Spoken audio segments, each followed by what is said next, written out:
La participation d'Antonio Guterres au sommet des BRICS en Russie suscite de vives critiques de la part de l'Ukraine, qui voit cette démarche d'un mauvais œil. Cependant, le secrétaire général de l'ONU ne compte pas se laisser influencer par ces objections et reste fermement résolu à faire entendre sa voix. Guterres entend profiter de cette plateforme internationale pour réitérer son appel en faveur de la paix, espérant ainsi encourager un dialogue constructif et contribuer à la résolution des conflits actuels. Nous avons besoin de paix dans tous les domaines. Nous avons besoin de la paix en Ukraine, d'une paix juste conforme à la Charte des Nations Unies, au droit international et aux résolutions de l'Assemblée générale. De son côté, Vladimir Poutine, qui préside le sommet, met en garde contre ce qu'il qualifie d'illusion de voir la Russie vaincue. Il souligne que cette idée est irréaliste et s'inscrit dans une stratégie plus vaste de l'Occident visant à freiner l'influence croissante des pays du Sud global. Poutine accuse les nations occidentales de chercher à maintenir leur hégémonie en empêchant l'émergence de nouvelles puissances qui pourraient bouleverser l'équilibre mondial. La transition vers un ordre mondial plus juste ne se fait pas sans heurts. Son développement est ralenti par des forces habituées à penser en termes de domination, sur tout et sur tous. Les sanctions unilatérales illégales, le protectionnisme pur et simple, la manipulation des devises et des marchés boursiers, l'ingérence dans les affaires intérieures, sous couvert du souci de la démocratie et des droits de l'homme, la lutte contre le changement climatique sont utilisés. Les BRICS, regroupant le Brésil, la Russie, l'Inde, la Chine et l'Afrique du Sud, se positionnent aujourd'hui comme une coalition incontournable sur la scène mondiale, avec des objectifs clairs et une vision résolument tournée vers l'avenir. Fort de 45% de la population mondiale et représentant près d'un tiers du PIB global, les BRICS cherchent non seulement à contester la domination économique occidentale, mais aussi à offrir un modèle alternatif de coopération et de développement. Les ambitions du groupe sont d'autant plus affirmées cette année, à travers une série d'initiatives visant à étendre son influence, à renforcer les liens économiques et politiques, et à œuvrer pour une réforme des institutions internationales. Le sommet des BRICS, qui se tient cette année sous la présidence de la Russie, met en avant la nécessité de réformer les institutions internationales, notamment l'ONU, afin de refléter la réalité géopolitique contemporaine. Vladimir Poutine, à la tête du sommet, a souligné l'importance d'une représentation accrue des pays d'Asie, d'Afrique et d'Amérique latine, afin de donner davantage de voix aux nations du Sud global. Cette réforme, au cœur des discussions, vise à réduire les déséquilibres historiques dans la gouvernance mondiale, largement dominée par les puissances occidentales. En plaidant pour cette réforme, les BRICS s'érigent comme un porte-parole des économies émergentes, souhaitant que celles-ci puissent enfin influencer les grandes décisions internationales. Cette approche ouvre la voie à un ordre mondial plus multipolaire, où la voix des nations émergentes et en développement serait entendue et respectée. L'élargissement du groupe des BRICS, avec l'intégration récente de pays comme l'Égypte, l'Iran, l'Arabie saoudite, les Émirats arabes unis et l'Argentine, témoigne de l'attrait croissant de cette coalition. Cet élargissement marque une étape cruciale pour les BRICS, qui ambitionnent de rassembler encore plus de pays partageant une vision commune, celle d'une coopération égalitaire entre les nations, sans domination ni interventionnisme. Avec l'arrivée de ces nouveaux membres, les perspectives d'influence mondiale des BRICS s'élargissent. La diversité géographique et économique des membres élargit la portée des échanges économiques, des alliances stratégiques et des opportunités de développement, faisant des BRICS un acteur puissant sur les questions énergétiques, technologiques et industrielles.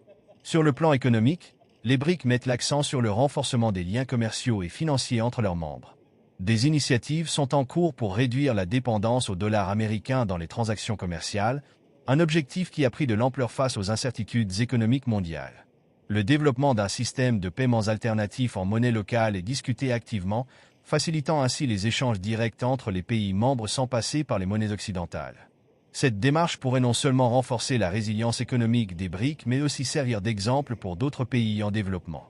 En créant des alternatives financières, les BRICS visent à limiter leur vulnérabilité aux fluctuations des monnaies dominantes et aux sanctions économiques internationales.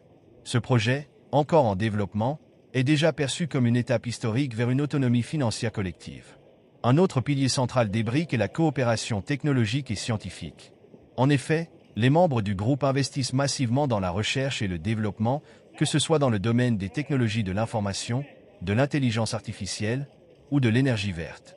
La Chine et l'Inde, par exemple, disposent de vastes ressources en matière de compétences technologiques et se positionnent comme des leaders dans l'innovation numérique.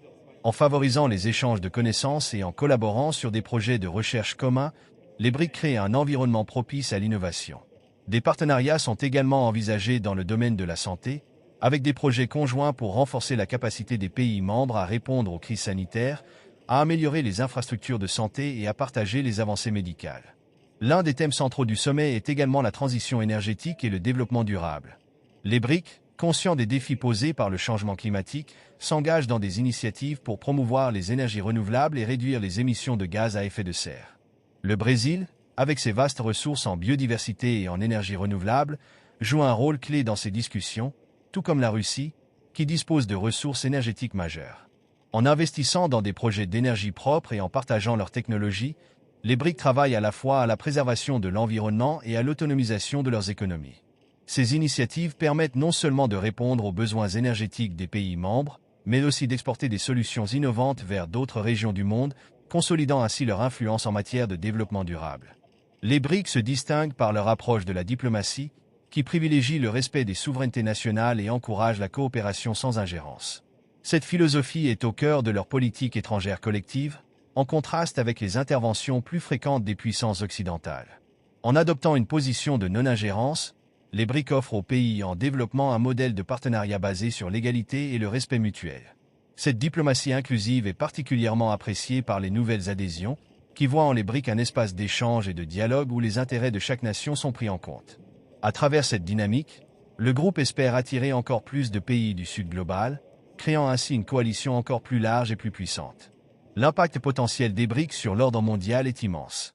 Avec l'élargissement de leur coalition et leurs efforts pour une représentation équitable, les BRICS visent non seulement à équilibrer les rapports de force mondiaux, mais aussi à poser les bases d'un nouveau modèle de gouvernance globale, centré sur la coopération, la justice et l'autosuffisance. En multipliant Antonio Guterres a souligné l'urgence d'une paix durable et juste, insistant sur la nécessité de respecter la Charte des Nations Unies, le droit international et les résolutions de l'Assemblée générale. Son appel à la paix en Ukraine résonne dans un monde où les conflits s'intensifient et les dialogues peinent à aboutir. « Nous avons besoin de paix dans tous les domaines », a-t-il affirmé, exprimant l'espoir de relancer des discussions constructives qui pourraient ouvrir la voie à des résolutions diplomatiques. Les dirigeants des BRICS ont également mis en avant leur stratégie commune dans les domaines de la technologie et de l'innovation. Des pays comme la Chine et l'Inde, avec leur vaste capacité en technologie de l'information et en intelligence artificielle, investissent massivement dans la recherche et le développement. En s'appuyant sur un modèle de partage des connaissances et en multipliant les projets de coopération, les BRICS créent un environnement favorable à l'innovation, un élément clé de leur indépendance et de leur compétitivité sur la scène mondiale. Dans son discours, Vladimir Poutine, qui préside ce sommet, a critiqué l'approche de l'Occident, mettant en garde contre l'illusion de voir la Russie affaiblie ou isolée. Il a affirmé que ces perceptions sont le reflet d'une stratégie occidentale visant à freiner l'influence des BRICS et des pays du Sud global. Pour lui, les tentatives de l'Occident de saper l'indépendance de la Russie et de ses partenaires sont vouées à l'échec. Le bloc des BRICS s'affirme par une diplomatie fondée sur le respect de la souveraineté et la non-ingérence, un contraste net avec les interventions plus fréquentes des puissances occidentales. Cette philosophie de coopération sans pression extérieure fait des BRICS un modèle de partenariat pour les pays en développement, fondé sur l'égalité et le respect mutuel. Alors que le monde est confronté à des défis complexes et que de nouvelles coalitions internationales se forment, quel modèle de gouvernance mondiale vous semble le plus juste et le plus efficace ? Pensez-vous que les BRICS peuvent réellement apporter un équilibre face aux puissances traditionnelles ou que l'appel à la paix de Guterres peut faire avancer les choses ? Partagez votre avis dans les commentaires. À très bientôt.